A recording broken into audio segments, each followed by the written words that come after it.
Eu sou o Jorge Verlindo e este é Ler o Mundo, Crescer e Viver Melhor pela Leitura. No episódio de hoje eu vou falar de uma coisa que provavelmente você e eu temos em casa. Hoje eu vou falar de problemas. Brincadeiras à parte, como é que é a sua forma de lidar com problemas? Você tende a negar o problema, rejeitar ele? Ou, por outro lado, você tende a evitar o problema e não tocar nele e esperar que ele se resolva sozinho, por exemplo? Ou você tende a atropelar o problema, correr e lutar contra o problema? Se você está buscando formas diferentes e mais frutíferas de lidar com o problema, esse episódio de hoje é para você.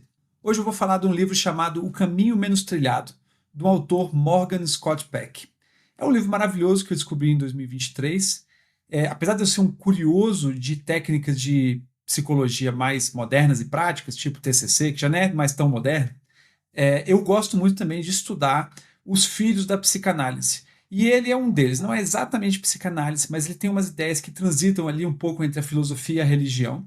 E apesar de eu não ser religioso, eu acredito muito nesse desenvolvimento psíquico e mais imaterial. Eu acho que tem muita coisa aí que está perto da filosofia, está perto da espiritualidade, que nos faz muito bem. E eu espero que faça bem para você também. Revisar esse livro foi uma experiência muito recompensadora para mim, porque o que acontece comigo normalmente é, eu leio um livro e fico surpreso com as ideias, eu sou um testador de ideias, né? Quando chega um livro interessante para mim, eu vou lá testar na realidade. Só que eu também sei que eu esqueço coisas, né? A gente vai, pouco a pouco, né, vai ter uma meia-vida aquilo que você aprende, né? Vai ficando um pouco mais fraco na cabeça. O Alain de Botton tem até um raciocínio muito interessante que é, a gente tem que revisitar as ideias boas como se fosse ir à missa, como se fosse religião. Não que eu seja religioso, mas a ideia de você ter um ritual de retornar a ideias interessantes, a rituais importantes para você, para mim é muito produtivo, né? Me ajuda a não esquecer aquilo que importa. E esse é um dos livros que eu acho que vale a pena revisitar. Bom, como você sabe, eu não pego e faço um resumo de livro by the book, pontinho por pontinho, né? Normalmente o que eu costumo fazer é, eu pego uma ideia central, que eu já testei muito, que eu gosto da ideia,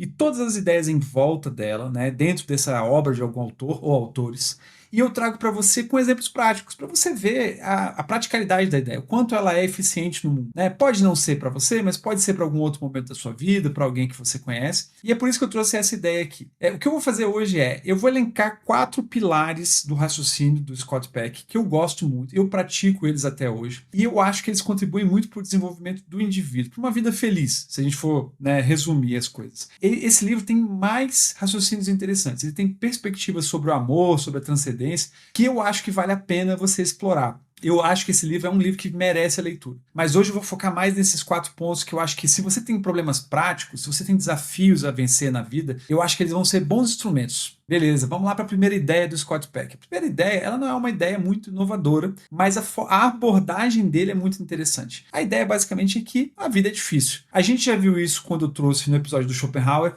A perspectiva budista fala muito disso, os estoicos falam muito disso, e a gente sabe que várias outras correntes filosóficas, psicológicas, elas vão falar disso, né? Isso não é novidade nem para mim nem para você. A vida é difícil. Mas o que ele traz aí de interessante é o seguinte, que poucas vezes a gente entende que a dificuldade ela é um convite para a gente desenvolver coragem e sabedoria. O Scott Peck ele diz mais ou menos o seguinte, que a vida é difícil até você aceitar que ela é difícil. A partir do momento que você aceita, você começa a acolher os problemas, acolher as dificuldades. E eles vão se tornar oportunidades de desenvolvimento. Então você vai desenvolver habilidades, maturidade, sabedoria. E aí você vai parar de ver os problemas como difíceis. Tem até aquele ditado popular que diz assim, aceita que dói menos. Então, por exemplo, aceita que a vida é difícil, que dói menos. É mais ou menos o raciocínio dele. E uma segunda ideia dentro desse pilar aí de que a vida é difícil é a seguinte, quando a gente evita um problema, parece que a gente vai gastar menos energia, né? É intuitivo, vou deixar isso para lá e a gente vai gastar menos energia aqui. Mas a ideia dele é que esse problema vai ganhando força, ele vai ganhando momento e ele passa a exigir uma energia igual ou maior do que resolver,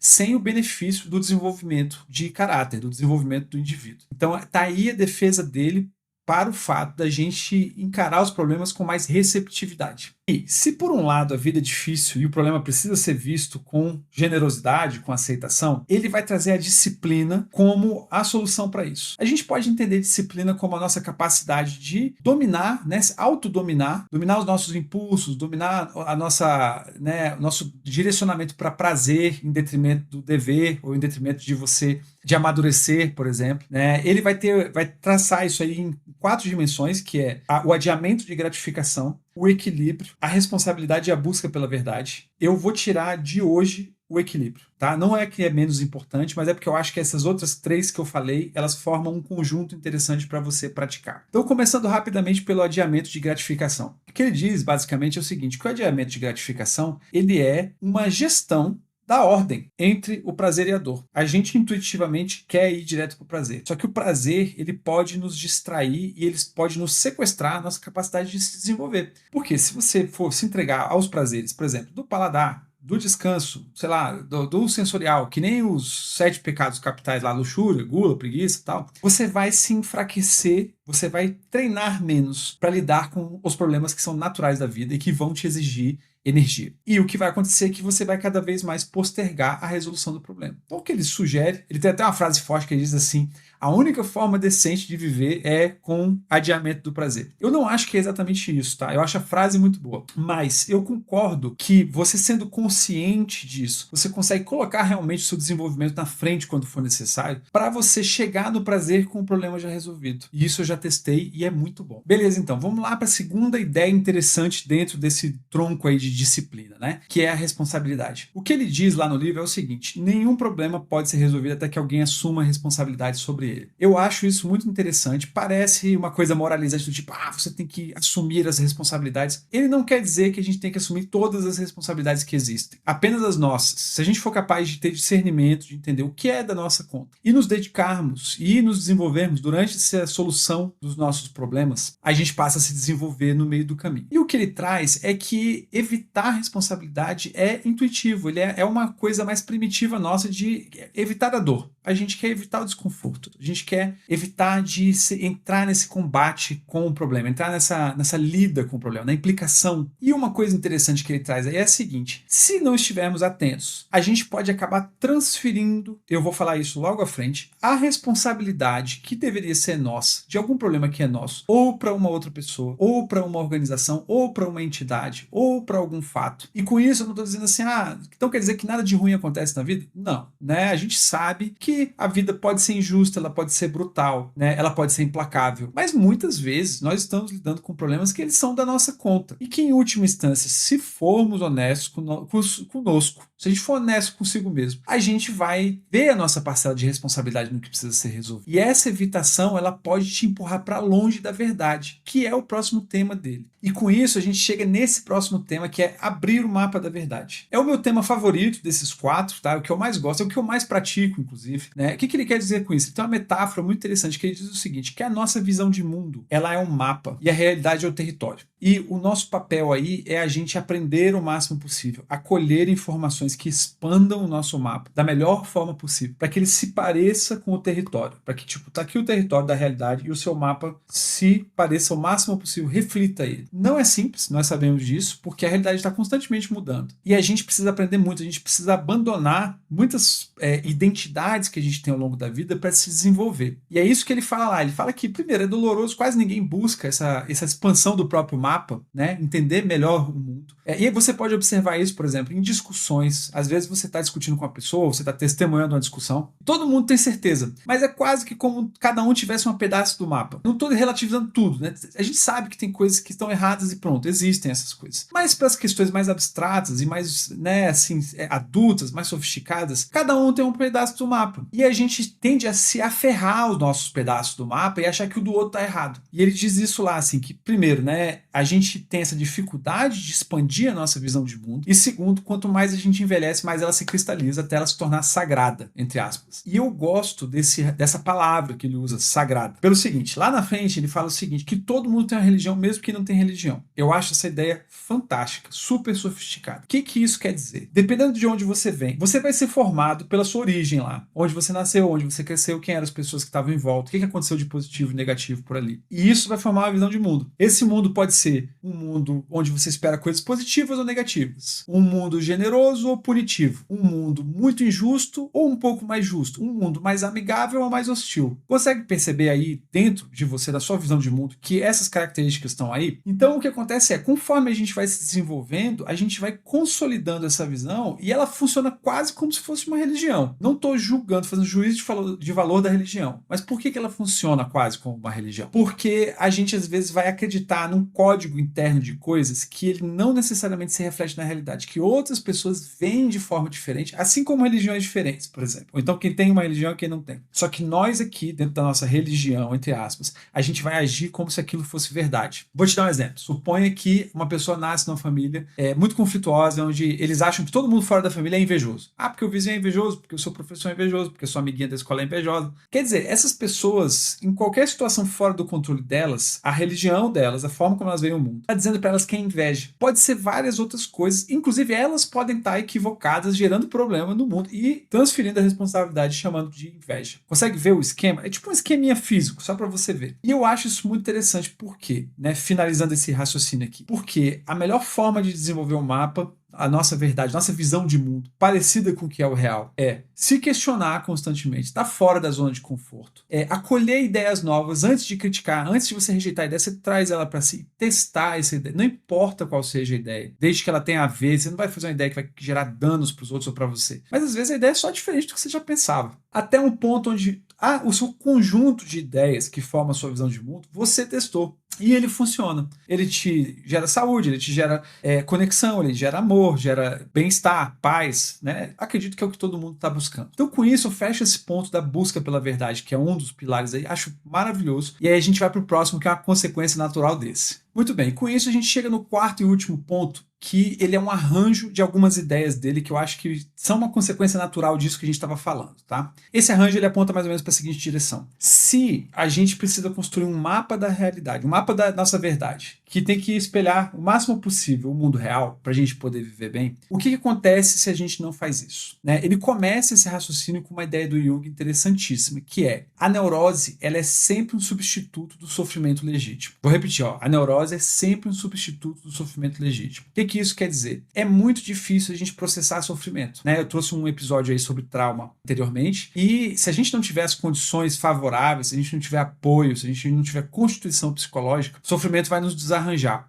E o que acontece é que a gente começa a contar histórias sobre esse sofrimento. Histórias que façam sentido, que nos protejam do próprio sofrimento. Ele até traz essa questão aí que uma das razões do sofrimento mental, da doença mental, é a gente continuar aferrado a ideias que nos colocaram, ou seja, infância, formação lá no início, tal, que esteja fazendo você sofrer, ou ideias que a gente foi contando pra gente e que elas não batem com o mundo real. Eu acho isso super interessante, e aí eu vou pegar dois exemplos que ele traz dois arquétipos de sofrimento aí para ilustrar. O primeiro arquétipo de sofrimento que ele traz é o neurótico. O que é o neurótico lá no livro, na forma como ele conceitua? É alguém que tudo é responsabilidade dele. Ele não fez o suficiente, ele não entendeu o suficiente, não se esforçou o suficiente, não lembrou o suficiente. É uma pessoa que não foi perfeita o suficiente e vai sofrer muito. Não é assim, nós não somos responsáveis por tudo que existe. Eu tenho até um amigo que dizia assim para mim, cara, você não é importante assim para tudo ser culpa sua. Olha que ideia interessante. Então essa primeira pessoa, se você se reconheceu aí, ele chama de neurótico, é a que tudo é culpa dela, ou responsabilidade dela, excesso de responsabilidade. O outro arquétipo, ele chama de transtorno de caráter, que é a escassez de responsabilidade. Quem é essa pessoa? É aquela que qualquer problema,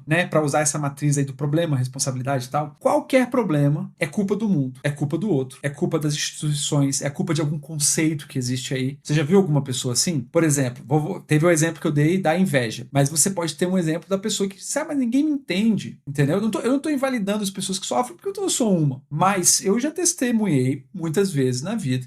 A pessoa me contar uma história em que dá pra ver que em vários lugares ela está repetindo, meio que quase uma compulsão de repetição, padrões dolorosos para ela. E eu não posso falar isso para ela, porque vai acabar a amizade, porque vai gerar algum desencontro, vai gerar mais combate do que solução. Você sabe disso, como essas coisas funcionam. Então é essa pessoa que falta ela assumir mais responsabilidade sobre o que acontece. Essa falta assumir um pouco menos de responsabilidade sobre o que acontece. As duas têm algum tipo de doença entre aspas, tá? Mal-estar. As duas estão sofrendo por razões diferentes dentro dessa matriz do Scott Peck, que eu acho maravilhosa.